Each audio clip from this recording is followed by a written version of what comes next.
Classroom interaction refers to the interaction between the teacher and the student in the classroom. For me, one of the most difficult things I have to deal with is students' behavior. Just because they're young and they have a lot of energy, they usually like to interrupt the classes. But I found a great technique that it works for me, and it is to not let any blank spots in my classes. As a teacher, I always like to have a good attitude in the classroom. I like to make my students feel comfortable. And I also like to motivate my students with games, and sometimes they can win a prize, and this can involve the whole classroom, or sometimes I do it in groups.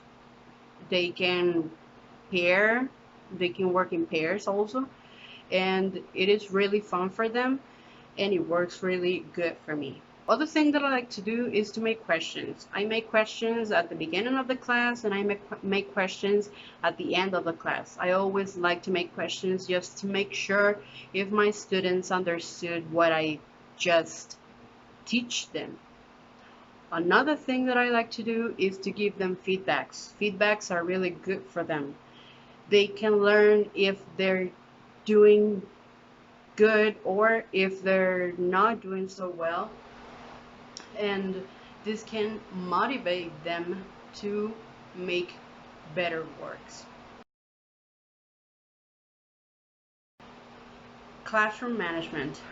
So for me, classroom management has been really difficult because I'm a new teacher.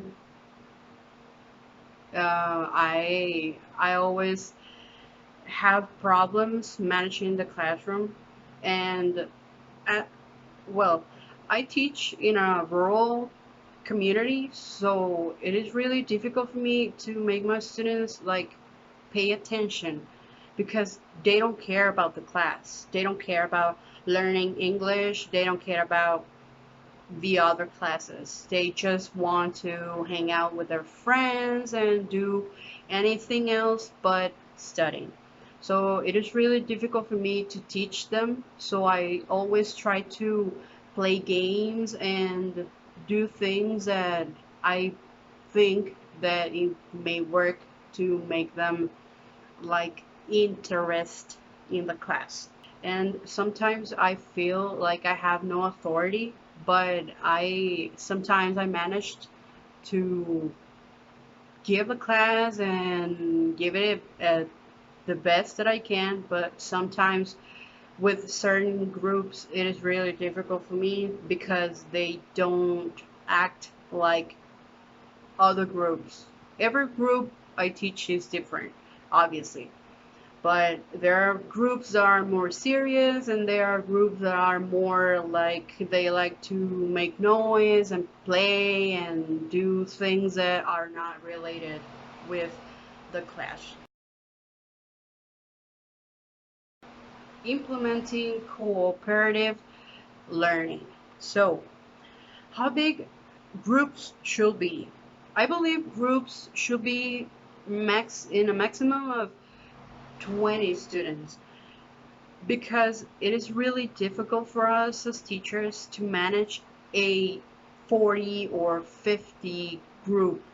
It is really difficult. Like someone is talking in the back, someone is, I don't know, talking in the front, and they ask you things like all at the same time, and you kind of lose control of the class. So for me, I believe that a group of 20, 25 students is perfect. How should groups be formed? I believe groups should be mixed, like you can take one of each students and make groups equal.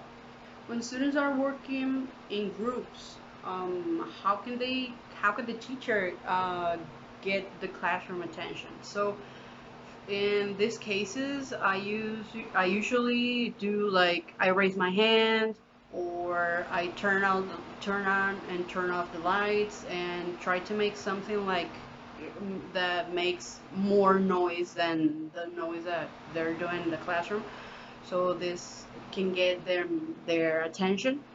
and they can put attention to me and the classroom or the board, I don't know, or whatever I want to tell them. What can be done if the level of noise is really high?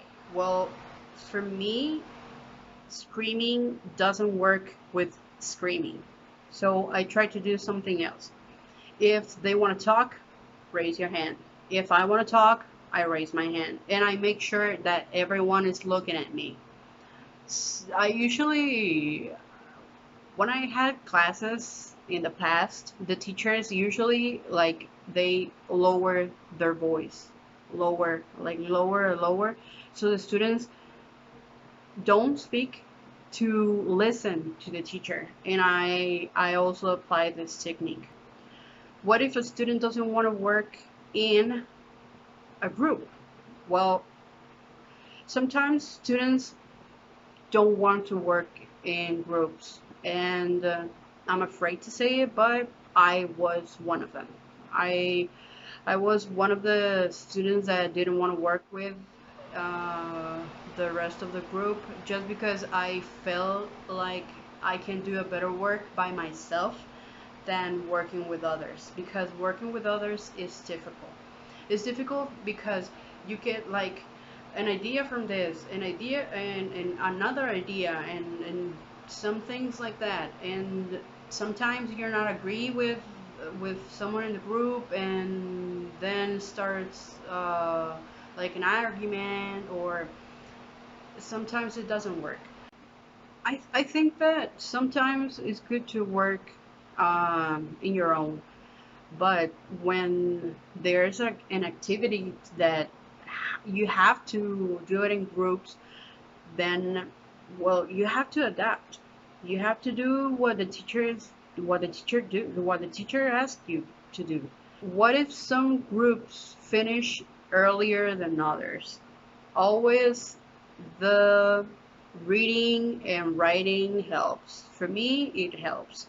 Like if you finish your task, or if the group finishes their task, I assign them another task just to not make them like to be not doing anything. What if a student is frequently absent? Well, in this case, I always try to talk to the social worker. This helps me a lot.